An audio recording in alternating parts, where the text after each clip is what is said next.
Hello and welcome to my channel. आज हम CrPC दंड प्रक्रिया संहिता क्रिमिनल प्रोसीजर कोड के 50 सेक्शंस कवर करेंगे इस वीडियो में, और ये एक रिवीजन वीडियो है तो काइंडली आप इसको उस तरीके से देखें। तो फर्स्ट हम उसका ऑब्जेक्टिव देखते हैं कि दंड प्रक्रिया संहिता का ऑब्जेक्टिव क्या है। दंड प्रक्रिया संहिता में टोटल वैसे देखा जाए तो 484 सेक्शंस है, 37 चैप्टर्स हैं और 2 अनुसूची, 2 शेड्यूल्स हैं। ठीक है, अब ये प्रवृत्त कब हुआ था? ये 1 अप्रैल 1974 को लागू हुआ। ये अधिनियम क्रमांक 2 है। ठीक है, सीआरपीसी में को मूल रूप से संशोधित किया गया था। इसके निम्न उद्देश्य हैं: नैसर्गिक न्याय एवं ऋजु विचारण के लिए, अनुच्छेद 50 आर्टिकल 15 के प्रभाव को लागू करने के लिए, जिसमें क्लियरली मेंशन्ड है कि आपकी जुडिशरी और कार्यपालिका जो आपकी एग्जीक्यूटिव है वो सेपरेट होनी चाहिए। ठीक है, तो न्यायपालिका से कार्यपालिका का पृथक किया गया। पेंडेंसी कम करने के लिए जुडिशियल मजिस्ट्रेट 3rd क्लास को समाप्त किया गया। 2 वर्ष तक के दांडिक मामले को सम्मन मामले बनाया गया। निःशुल्क विधिक सहायता भी उपलब्ध कराई गई है इस एक्ट के द्वारा। ठीक है, अब इसमें सेक्शन 1 क्या बोल रहा है कि सीआरपीसी जम्मू कश्मीर, नागालैंड तथा कुछ जनजातीय क्षेत्रों को छोड़कर संपूर्ण भारत में लागू होगा। सेक्शन 2 इसका जो है वो हिंदी इंग्लिश दोनों मीडियम के लिए है। ये जो मैं बनाया है मैंने, ये सेक्शन 2 आपका डेफिनेशन क्लॉज रहता है, जिसमें पूरे डेफिनेशंस ना कवर करके जो इंपॉर्टेंट जो पिछले एग्जाम्स में आए हुए हैं वही कवर हुए हैं। ठीक है, तो अगर आप देखते हैं सेक्शन 2 का 2A अगर आप देखते हैं तो जमानती मामले, ऐसे अपराध जो संहिता के प्रथम सूची में जमानती बनाए गए हैं, जिसका प्रावधान जो बेलेबल ऑफेंस है। अगर आप जमानती देख रहे हैं तो बेलेबल ऑफेंस क्या होंगे, बेलेबल ऑफेंसेस क्या होंगे जिसके लिए आपको आराम से बेल मिल जाएगी, और जो शेड्यूल में मेंशन्ड है कि वो बेलेबल है कि नॉन बेलेबल है, वही आप बोलेंगे वो बेलेबल है या वो नॉन बेलेबल है। अगर ये डेफिनेशन ऐसे पूछ रहा है कि according to CrPC what do you mean by bailable offence, तो आप इसका आंसर ये बोलेंगे कि शेड्यूल या अनुसूची में जो बेलेबल है वो बेलेबल के हिसाब से ये क्वेश्चन आ चुका है। ठीक है, तो जो इसी के साथ साथ सीआरपीसी के एक और सेक्शन को हम डील करेंगे, 438 में क्लियरली मेंशन्ड है ऐसे ऑफेंसेस के लिए बेल जो बेलेबल ऑफेंस है। ठीक है, अजमानती अपराध क्या है? जो मामले जमानती नहीं है वो अजमानती घोषित किए गए हैं। गंभीर अपराध के मामले अजमानती होते हैं, जिसके लिए 437 में प्रोविजन अवेलेबल है इसी एक्ट के। ठीक है, सेक्शन 2B आरोप, कई शीर्षकों में से एक शीर्ष आरोप कहलाता है। आरोप के बारे में प्रावधान सेक्शन 211, 212, 13 में दिया गया है। आरोप एक ऐसी विवादक तथ्य है जिसका निर्धारण न्यायालय में होता है या प्रथम न्यायिक प्रक्रिया है। इसका मतलब जब भी कोई ऑफेंस होता है उसमें अगर आप जो चार्ज या ऑफेंस जो आप लगाते हैं, आरोप का मतलब ही चार्ज होता है। अगर किसी का मर्डर हो गया है तो वो किस पर्टिकुलर 302 के लिए प्रोसीडिंग होगी आपकी कोर्ट में। ठीक है, सेकेंड है आपका कॉग्निजेबल ऑफेंस, संज्ञेय अपराध 2C। संज्ञेय अपराध ऐसे अपराध हैं जो प्रथम सूची में असंज्ञेय हैं। सामान्यतः पुलिस अधिकारी बिना वारंट के गिरफ्तार कर सकते हैं। यह गंभीर अपराध होते हैं। सामान्यतः 2 वर्ष से अधिक दांडिक अपराध संज्ञेय अपराध होते हैं। ठीक है, सेक्शन 2 मतलब 2L में असंज्ञेय अपराध है। इसको एक साथ पढ़ेंगे क्योंकि ये हालांकि ये साथ में नहीं दिया हुआ है। आपका जो कॉग्निजेबल ऑफेंस है वो 2C में है और नॉन कॉग्निजेबल आपका 2L में है। तो असंज्ञेय अपराध क्या है? प्रथम सूची में असंज्ञेय मामला उल्लिखित है। इसमें पुलिस अधिकारी बिना वारंट के गिरफ्तार नहीं कर सकता, ना ही बिना मजिस्ट्रेट के अनुज्ञा या आदेश के बिना इन्वेस्टिगेशन भी नहीं कर सकता। ठीक है, नेक्स्ट है आपका परिवाद मतलब कंप्लेन 2D कंप्लेन। जब पुलिस रिपोर्ट से भिन्न मजिस्ट्रेट को किसी अपराध के विषय में कार्यवाही करने के लिए लिखित या मौखिक आवेदन दिया जाता है तो वह परिवाद कहता है। इस पूरे एक्ट में सिर्फ 4 सेक्शन है जो आपके कंप्लेंट से रिलेटेड है, 200 से लेके 203 तक। बाकी जो कंप्लेंट नहीं होता वो किस में जाता है? वो FIR जाता है। ठीक है, यहाँ पे आप मजिस्ट्रेट को डायरेक्ट आप कंप्लेंट कर रहे हो किसी भी ऑफेंस के लिए, ये भी ऑप्शन है आपके पास, या आप चाहें तो कोई आपके साथ कोई ऑफेंस होता है तो आप पुलिस में जाके FIR फाइल कर सकते हो। ठीक है, नेक्स्ट है आपका 2(6) दैट इज 2G जांच यानी कि इंक्वायरी। जब मजिस्ट्रेट इस संहिता के अधीन विचारण से भिन्न कोई कार्यवाही करता है तो वह जांच कहलाता है। जांच एक ऐसा कार्रवाई है जिसमें मजिस्ट्रेट अभियुक्त पर आरोप लगाने से पूर्व साक्ष्यों के प्रकाश में यह सुनिश्चित करता है कि क्या इतने न्यूनतम साक्ष्य हैं कि अभियुक्त को दोषी होने के अवधारणा की जा सकती है। इंक्वायरी का मतलब बेसिकली क्या होता है, आपका जो ट्रायल शुरू होने से पहले क्या होगा, मजिस्ट्रेट देखेगा कि एक पर्टिकुलर कुछ तो भी मिनिमम ऐसे कोई एविडेंस अवेलेबल है कि नहीं जिसके बेसिस पे हम ये पर्टिकुलर ट्रायल शुरू करना चाहिए या नहीं। ठीक है। विचारण मीन्स ट्रायल का डेफिनेशन इस पर्टिकुलर डेफिनेशन क्लॉज में नहीं दिया है, फिर भी हम इसके साथ जब इंक्वायरी पढ़ते हैं तो हम ट्रायल पढ़ लेते हैं। तो trial basically not defined in this act. When court gives judgement on merits and demerits that is called trial basically. ठीक है। उसके बाद आपका है 2J that is 2H investigation. Magistrate से भिन्न किसी अपराध के बारे में जब पुलिस अधिकारी को कोई सूचना दी जाती है, मजिस्ट्रेट उस अपराध के विषय में साक्ष्य एकत्रित करने के लिए पुलिस अधिकारी को आदेश देता है। यह इन्वेस्टिगेशन कहलाता है। ठीक है। क्या होगा, अगर FIR फाइल हुई है तो मजिस्ट्रेट पुलिस ऑफिसर को क्या करेगा, एक आदेश देगा, एक ऑर्डर देगा कि इस पर्टिकुलर मैटर में आप क्या करिए, इन्वेस्टिगेशन करिए और एविडेंस को एकत्रित करके हमारे पास ट्रायल में प्रोड्यूस करिए। ठीक है। तो यहाँ पे एक सीरीज़ है, सबसे पहले इन्वेस्टिगेशन होगा, फिर इंक्वायरी होगी। जैसे ही पुलिस कोई इन्वेस्टिगेशन करके कंटेंट लाएगा तब एक इंक्वायरी होगी मजिस्ट्रेट से कि वो चेक करेगा कि कोई मिनिमम साक्ष्य अवेलेबल है कि नहीं, कि हमको ये ट्रायल करना चाहिए कि नहीं। उसके बाद होगा ट्रायल। ठीक है। ये बेसिकली 3 स्टेजेस होते हैं आपके क्रिमिनल प्रोसीडिंग के। ठीक। उसके बाद 2N वेरी इंपॉर्टेंट, 2N में डिफाइंड है क्राइम। अगर आप IPC में भी देखोगे तो भी इसको साथ में कनेक्ट करके पढ़ना कि 2N में दिया हुआ है आपका offence.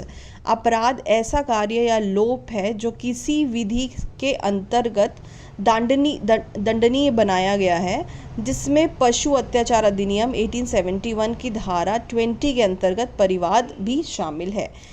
Direct word to word ऐसे ही पूछा गया है क्वेश्चन में, तो आप इसको ये भी लाइन याद करेंगे कि पशु अधिनियम की धारा 20 के अंतर्गत परिवाद भी शामिल है। ठीक है। Now next section is 2O that is भार साधक अधिकारी। पुलिस थाने के भार साधक अधिकारी ऐसे पुलिस अधिकारी हैं जो कांस्टेबल से ऊपर है, ये भी पूछा है।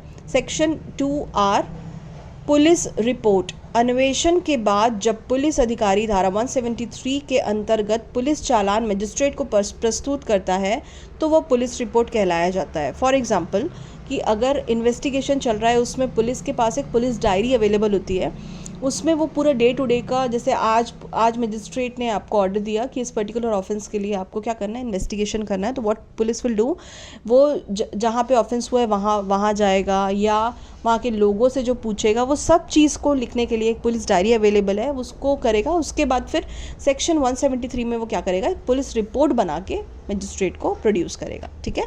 ये होता है पुलिस रिपोर्ट। सेक्शन 2 पर लोक अभियोजन 2U। ठीक है। 2U इज लोक अभियोजन। पब्लिक प्रोसिक्यूटर संहिता की धारा 24 के अंतर्गत नियुक्त कोई भी लोक अभियोजन, ये भी डायरेक्ट क्वेश्चन पूछा गया है सेक्शन 2U के हिसाब से, what is the definition of public prosecutor, तो आपको ये याद रखना है। नेक्स्ट है आपका 2W that is someone matter.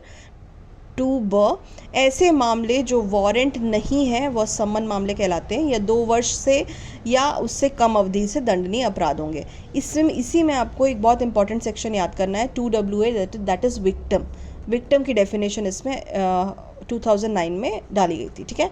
उसके बाद 2X आपका वारंट मामला है। मृत्युदंड, आजीवन कारावास या 2 वर्ष से अधिक के दंडनीय मामले वारंट मामले होते हैं। ऐसे मामले का विचारण वारंट या सत्र विचारण होता है। नाउ सेक्शन 6 जो इंपॉर्टेंट सेक्शन है वही हम पढ़ रहे हैं। ठीक है। सेक्शन 6 उच्च न्यायालय एवं संहिता से भिन्न गठित न्यायालयों को छोड़कर राज्य में निम्नलिखित दांडिक न्यायालय होते हैं। इसमें ये बताया सेक्शन 6 में कि कौन कौन से आपके क्रिमिनल कोर्ट है। ठीक है। तो क्रिमिनल कोर्ट कौन से हो जाएंगे, कोर्ट ऑफ सेशन या आपका ये सत्र न्यायालय, judicial magistrate first class, judicial magistrate second class और एग्जीक्यूटिव मजिस्ट्रेट, ये सारे आपके क्या हो गए,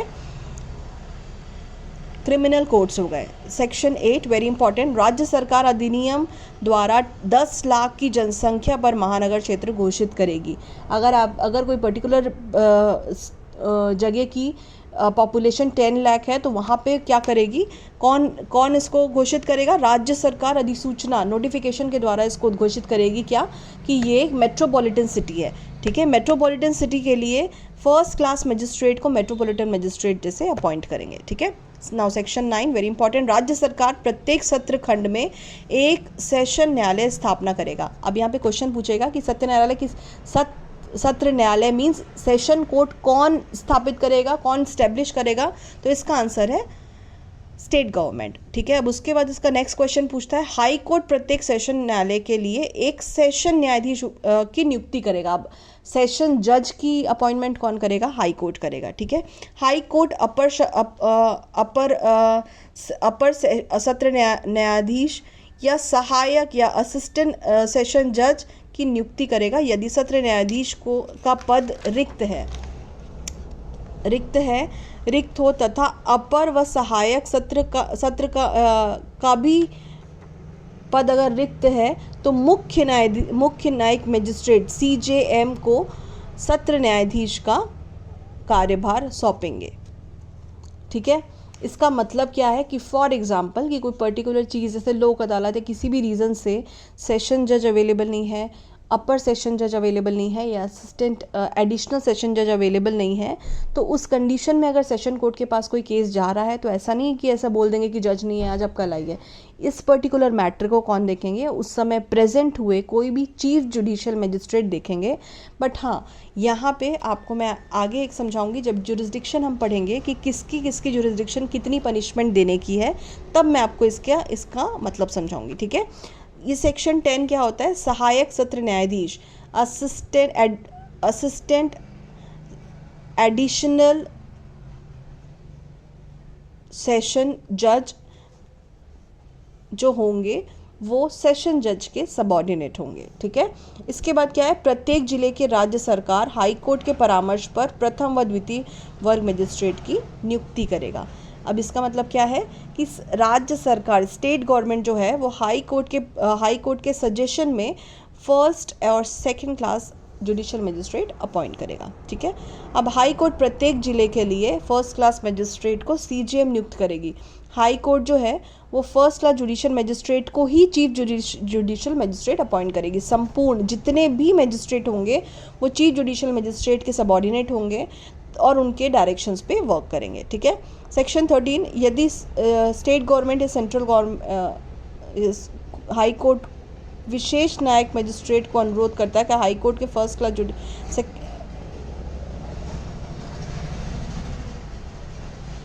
सेक्शन 13 प्रत्येक,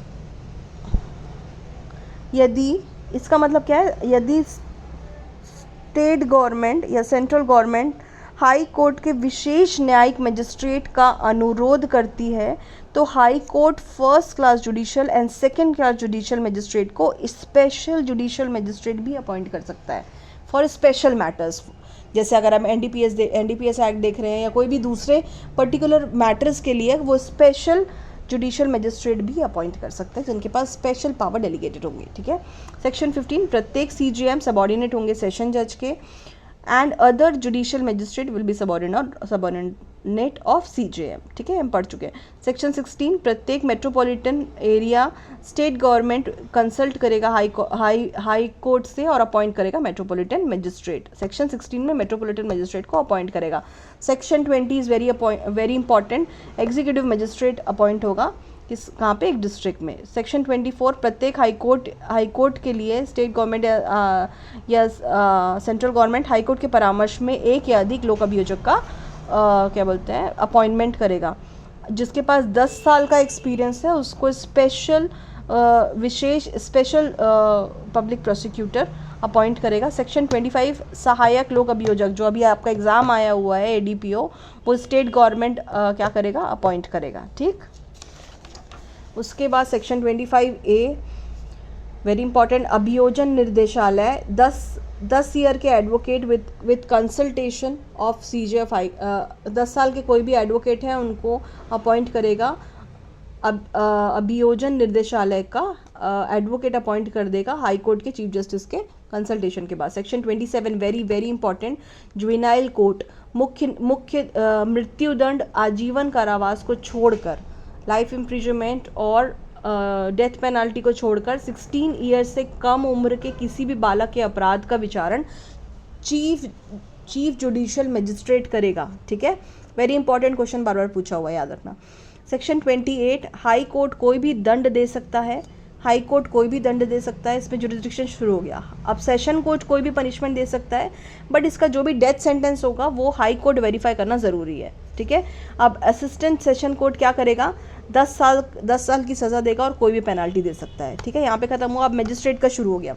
मजिस्ट्रेट क्या है, CJM 7 साल का पनिशमेंट देगा और कोई भी जुर्माना दे सकता है। फर्स्ट क्लास क्या देगा, 3 साल का देगा और 10,000 रुपये का जुर्माने से ज़्यादा नहीं दे सकता। ठीक है, सेकेंड क्लास क्या करेगा, 1 ईयर का इम्प्रिजनमेंट और 5,000 से ज़्यादा पेनाल्टी नहीं दे सकता। अब आपको याद होगा कि हमने जब पढ़ा था कि सेशन कोर्ट के सेक्शन में कि अगर सेशन जज, एडिशनल सेशन जज, असिस्टेंट सेशन जज अवेलेबल नहीं है तो CJM उसका जो भी क्या बोलते हैं, जो भी कार्यभार को संभालेगा या उसकी प्रोसीडिंग को देखेगा। तो यहाँ पे अगर आप देखोगे तो CJM क्या करे का जुरिस्डिक्शन कितना है, 7 ईयर्स या कोई भी जुर्माने से। अब यहाँ पे सेशन जज का क्या है, कोई भी पनिशमेंट दे सकता है prescribe by law, death penalty को बस वेरीफाई होना चाहिए हाई कोर्ट से। तो यहाँ पे अगर इस कंडीशन में वो फंसता है तो अपने जुरिस्डिक्शन के बाहर वो पनिशमेंट नहीं दे पाएगा CJM। समझ आया। नेक्स्ट है आपका वेरी इंपॉर्टेंट सेक्शन, सेक्शन 30, यदि कोई मजिस्ट्रेट कार्यवाही के साथ साथ जुर्माना भी देता है और जुर्माना नहीं दे पा रहा है कोई, तो उसमें क्या करेगा, जो मैक्सिमम पनिशमेंट है उसकी 1/4 से ज़्यादा वो नहीं दे सकता।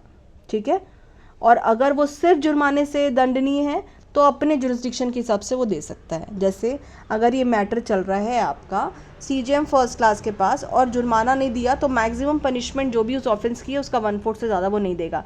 अगर वो सिर्फ जुर्माने से, अगर वो 10,000 जुर्माना दे चुका है तो उसका जुरिस्डिक्शन 10,000 है, उससे वो कोई भी अमाउंट ले सकता है। ठीक है, नेक्स्ट है, जब कोई व्यक्ति एक ही विचारण में एक से अधिक अपराधों के लिए दंड दिया गया है तो सभी दंड को एक साथ भोगेगा या प्रत्यक्ष या अलग अलग भी भोग सकता है। किसी भी स्थिति में मजिस्ट्रेट अपने दंड की सीमा से 2 गुना नहीं दे सकता अपराध, या 2 गुना पनिशमेंट नहीं दे सकते, या 14 ईयर से ज़्यादा नहीं दे सकता। फॉर एग्जाम्पल कि अगर कोई एक पर्सन है जिसने क्या किया हुआ है, चोरी भी की है और वहाँ पे आग भी लगा दी है, हाउस ट्रेसपास है या आपका मर्डर है, ये सब चीज़ एक साथ हो गया, या कोई उसी समय कोई नशीली पदार्थ है तो NDPS से भी वो प्रोसिक्यूटेड है, तो उस समय वो क्या करेगा कि या तो सभी ऑफेंस का पनिशमेंट वो एक साथ ले लेगा या उसको अलग अलग एक्ट में, अलग अलग सेक्शन में उसको अलग अलग पनिशमेंट मिलेगी। ठीक है, तो किसी भी कंडीशन में मजिस्ट्रेट जो होगा वो अपने जुरिस्डिक्शन के, फॉर एग्जांपल अगर जुरिस्डिक्शन फर्स्ट क्लास मजिस्ट्रेट दे रहा है तो वो 6 साल से ज़्यादा, उसका जुरिस्डिक्शन कितना है 3 इयर्स का देने का, तो वो 6 साल से ज़्यादा कोई पनिशमेंट नहीं देगा और किसी भी परिस्थिति में वो 14 ईयर से ज़्यादा तो कोई दे ही नहीं सकता। क्योंकि यहाँ पे जब आप सेशन कोर्ट को देखोगे तो सेशन कोर्ट का जुरिस्डिक्शन तो कुछ है ही नहीं, मतलब वो तो कितना भी पनिशमेंट दे सकता है। ठीक है, तो वहाँ पे वो 14 ईयर से ज़्यादा पनिशमेंट नहीं दे पाएगा। ठीक, नेक्स्ट है आपका 41 वेरी इंपॉर्टेंट, अरेस्ट। अब पुलिस क्या करेगा, पुलिस निम्न परिस्थितियों में बिना वारंट के भी गिरफ्तार कर सकता है। यदि कोई व्यक्ति संज्ञेय अपराध का अपराधी रह चुका है, ठीक है, अथवा उस पर संदेह है कि वह ऐसा अपराध से संबंधित है। सेकेंड है, यदि किसी व्यक्ति के कब्जे में बिना उचित कारण के गृह भेदन का सामान मिलता है, कोई हैबिचुअल ऑफेंडर है, किसी के पास स्टोलन प्रॉपर्टी है जिसका वो सही जवाब नहीं दे पा रहा है, कोई अगर पुलिस ऑफिसर के काम में हिंड्रेंस करता है, संघ के सशस्त्र वर्ग को भगौड़ा होने का संदेह है, कन्विक्टेड पर्सन है वो जो प्रोबेशन में और उसका रूल फॉलो नहीं कर रहा है, तो इस सभी कंडीशन में बिना वारंट के भी पुलिस ऑफिसर अरेस्ट कर सकती है। सेक्शन 42, पुलिस के सामने असंज्ञेय अपराध करता है और नाम पता गलत बताता है तो पुलिस उसको अरेस्ट करेगी जब तक कि वो सही पता नहीं बता देता। सेक्शन 43 वेरी इंपॉर्टेंट, अगर कोई प्राइवेट पर्सन है, आप और हम हैं, हमारे सामने भी कोई ऐसा कोई अपराध कर रहा है, कोई किसी का मर्डर कर रहा है, कोई किसी को छेड़ रहा है, तो आप उसको अपने कस्टडी में रख सकते हो और तुरंत पुलिस को इन्फॉर्म करेंगे और आपको उसको पुलिस को सौंपना है। नेक्स्ट है 44, एग्जीक्यूटिव मजिस्ट्रेट और जुडिशियल मजिस्ट्रेट के समक्ष अगर कोई एग्जीक्यूटिव मजिस्ट्रेट या जुडिशियल मजिस्ट्रेट के सामने कोई ऑफेंस हो रहा है तो वो भी क्या कर सकते हैं, गिरफ्तार कर सकते हैं। सेक्शन 45, संघ के सशस्त्र बल, सेंट्रल गवर्नमेंट के जो भी आपके जो नेवी, आर्मी, ये सारे लोग हैं, वो अगर करते हैं तो उसको हम अरेस्ट नहीं कर सकते, उसको सिर्फ सेंट्रल गवर्नमेंट अरेस्ट करेगी और ये उनके लिए एक क्या है, एग्जेम्पशन है इस चीज़ का, है ना।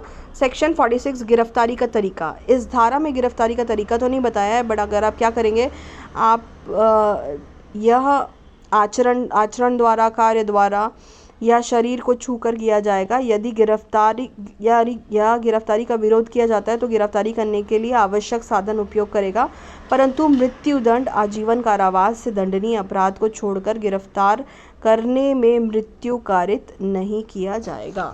अगर लाइफ इम्प्रिजनमेंट या आजीवन कारावास से दंडनीय अपराध कोई नहीं कर रहा है तो उसको पकड़ने के लिए आप उसका मर्डर करेंगे, ऐसा नहीं कर सकते आप, ठीक है। अपराधी अगर जब तक कोई इमरजेंसी नहीं है, कोई फीमेल को आप शाम में अरेस्ट नहीं कर सकते, सनसेट के बाद या सनराइज के पहले आप अरेस्ट नहीं कर सकते, ठीक है।